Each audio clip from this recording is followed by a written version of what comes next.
आज Doubtnut app download करें। Doubtnut पर अपने सभी गणित, रसायन विज्ञान, भौतिक विज्ञान और जीव विज्ञान के डाउट्स का करो सफाया। बस प्रश्न की फोटो खींचो, एक ही प्रश्न को क्रॉप करो और तुरंत वीडियो सोल्यूशन पाओ। अभी डाउनलोड करें। इस क्वेश्चन में हमें दिया है कि एक समान वैद्युत क्षेत्र में किस स्थिति में एक वैद्युत द्विध्रुव अस्थायी साम्य में होगा। तो इस क्वेश्चन में हमें बताना है कि अस्थायी साम्य में जो हमारा वैद्युत द्विध्रुव कब होगा। अब हमें बताना है कि अस्थायी साम्य के बारे में। तो क्वेश्चन में जैसा दिया उसका अगर हम डायग्राम बनाना है तो कुछ इस तरह से बनेगा। तो इस प्रश्न में हमने इसका डायग्राम बना लिया। ये हमारा क्या है, जो हमारा ई है वो हमारा वैद्युत क्षेत्र, एक समान वैद्युत क्षेत्र, जो एरो लगा है हमारे वैद्युत क्षेत्र की दिशा बता रहा है। अब इसमें हमने एक वैद्युत द्विध्रुव रखा, ये हमारा -q और +q जो आवेश है थीटा कोण पे वैद्युत क्षेत्र से थीटा कोण पे रखे हुए हैं। हमारा वैद्युत द्विध्रुव वैद्युत क्षेत्र से थीटा कोण पे है और वैद्युत द्विध्रुव पे जो आवेश है -q है और +q है और इनके बीच की दूरी क्या है, इन दोनों आवेशों के बीच की दूरी क्या है, a है। तो हम देखेंगे हमारा जो भी वैद्युत द्विध्रुव की दिशा होगी वो वैद्युत द्विध्रुव की दिशा किधर होती है, माइनस आवेश से प्लस आवेश की तरफ। तो हमारा वैद्युत द्विध्रुव p की दिशा हमारी इधर आ जाएगी, उसको हम p से लिखते हैं। तो यहाँ से देखेंगे कि जो भी हमारा वैद्युत द्विध्रुव p है और e के बीच में कोण क्या बन रहा है, थीटा डिग्री बन रहा है।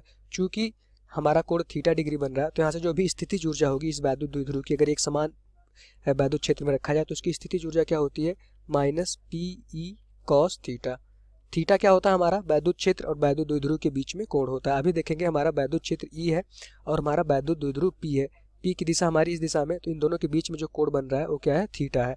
तो यहाँ से क्या आ जाएगा, cos थीटा। अब क्वेश्चन में हमसे पूछा जाए कि अस्थायी साम्य के लिए, अस्थायी साम्य मतलब हमारा क्या होता है कि हमारी स्थितिज ऊर्जा उस केस में क्या होनी चाहिए, न्यूनतम होनी चाहिए।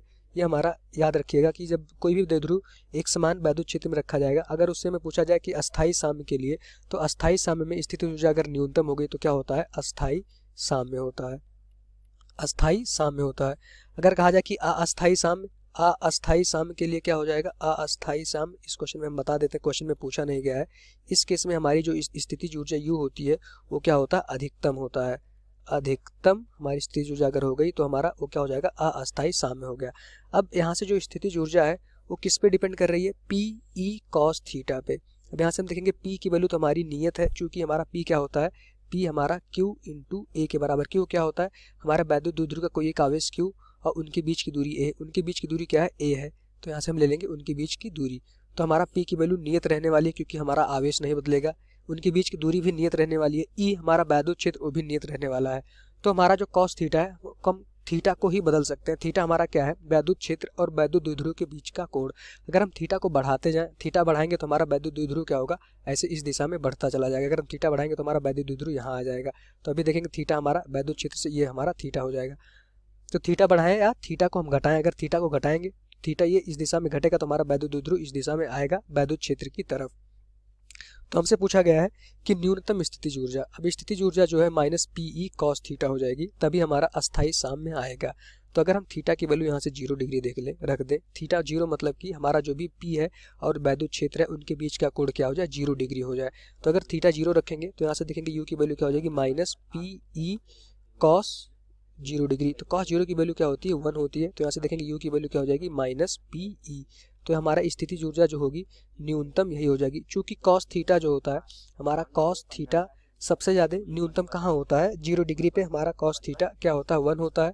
और π/2 पे 90 डिग्री पे cos थीटा हमारा क्या होता है, 0 होता है। पर यहाँ पे हम देखेंगे हमारा नेगेटिव है, तो अगर cos 0 हो जाएगा तो उसकी वैल्यू -P आएगी और क्या हो जाएगी, ये न्यूनतम हो जाएगी। अगर हम थीटा की वैल्यू यहाँ से केस थीटा की वैल्यू अगर हम 90 डिग्री ले लेते तो यहाँ देखेंगे -PE cos 90। तो cos 90 की वैल्यू क्या हो जाएगी, 0 डिग्री। cos 90 की वैल्यू होती है 0, तो स्थितिज ऊर्जा हमारी क्या हो जाएगी, इस केस में 0 हो जाएगा।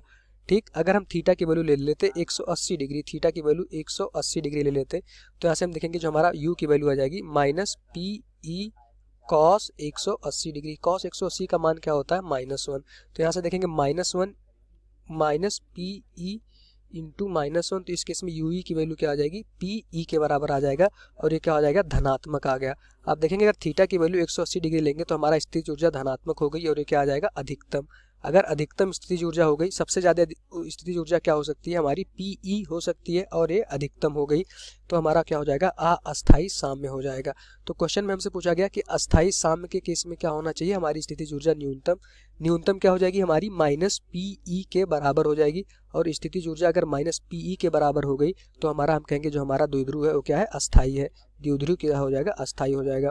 तो हमने 3 केस बात की इस क्वेश्चन में कि अगर थीटा की वैल्यू 90 डिग्री रख देंगे तो हमारी स्थितिज ऊर्जा क्या हो जाएगी, 0 हो जाएगी।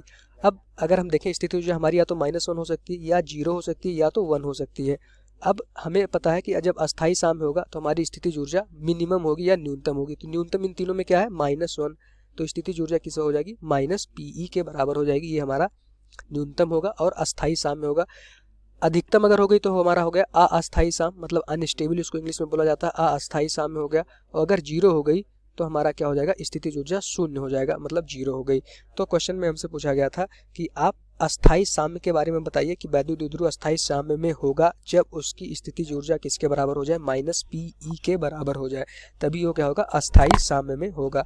तो इस क्वेश्चन का जो आंसर हो जाएगा कि हमारे द्विध्रुव की स्थितिज ऊर्जा माइनस पीई के बराबर हो जाए, मतलब कि हमारा जो द्विध्रुव है वो अभी वैद्युत क्षेत्र के समांतर हो जाए, मतलब कि इस दिशा में हमारा द्विध्रुव इस दिशा में रखा जाए। माइनस क्यू है हमारा, प्लस क्यू है, तो वैद्युत द्विध्रुव की दिशा आएगी पी आएगी।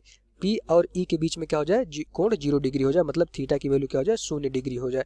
थीटा हमेशा याद रखिएगा हमारा वैद्युत क्षेत्र और वैद्युत द्विध्रुव के बीच का कोण होता है। तो यहाँ से पी और ई के बीच में अगर हमारा कोण 0 डिग्री हो जाएगा तो उस समय हमारा द्विध्रुव क्या हो जाएगा, अस्थायी अवस्था में रहेगा और उसकी स्थितिज ऊर्जा क्या हो जाएगी, माइनस पीई।